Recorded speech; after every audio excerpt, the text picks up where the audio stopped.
ओम श्री परमात्मने नमः। गुरु महाराज के चरणों में दंडवत प्रणाम। अध्याय 1 श्लोक 12। दुर्योधन द्वारा अपने पक्ष के महारथियों की विशेष रूप से पितामह भीष्म की प्रशंसा किए जाने का वर्णन सुनाकर अब संजय उसके बाद की घटनाओं का वर्णन करते हैं। संजय धृतराष्ट्र को सुना रहे हैं, क्या कह रहे हैं।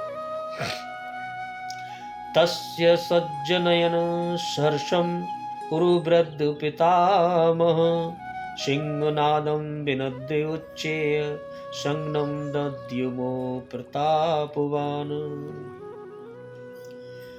संजय बोले, कौरवों में वृद्ध बड़े प्रतापी पितामह भीष्म ने उस दुर्योधन के हृदय में हर्ष उत्पन्न करते हुए उच्च स्वर से सिंह की दहाड़ के समान गरज कर शंख बजाया, युद्ध की घोषणा कर दी, शंख बजा दिया। इस प्रकार अपने बलावल का निर्णय लेकर शंख ध्वनि हुई। शंख ध्वनि पात्रों के पराक्रम की घोषणा है कि जीतने पर भी कौन सा पात्र आपको क्या देगा। कौरवों में वृद्ध प्रतापवान पितामह भीष्म ने उस दुर्योधन के हृदय में हर्ष उत्पन्न करते हुए उच्च स्वर में सिंहनाद के समान भयप्रद शंख बजाया। सिंह प्रकृति के बाह्य पहलू का प्रतीक है। वह घोर जंगल के नीरव एकांत में शेर की दहाड़ कानों में पड़ जाए तो रोंगटे खड़े हो जाएंगे, हृदय कांपने लगेगा।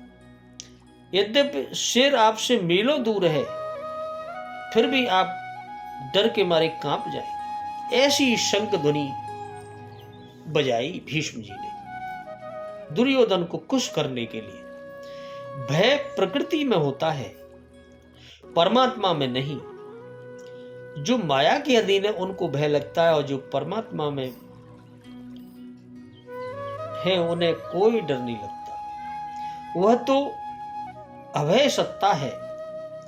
ब्रह्म रूपी भीष्म यदि विजयी होता है तो प्रकृति के जिस भयारण्य में आप हैं उससे भी अधिक भय के आवरण में आपको बांध दे।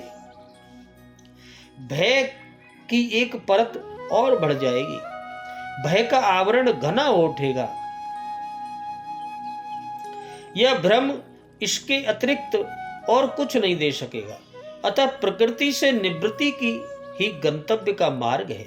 संसार में प्रवृत्ति तो बटाटवी है, घोर अंधकार की छाया है।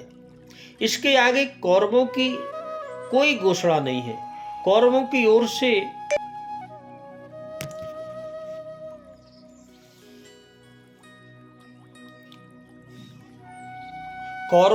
ओर से कई बाजे एक साथ बजे, किंतु कुल मिलाकर वे भी भय ही प्रदान करते हैं, इससे अधिक कुछ नहीं।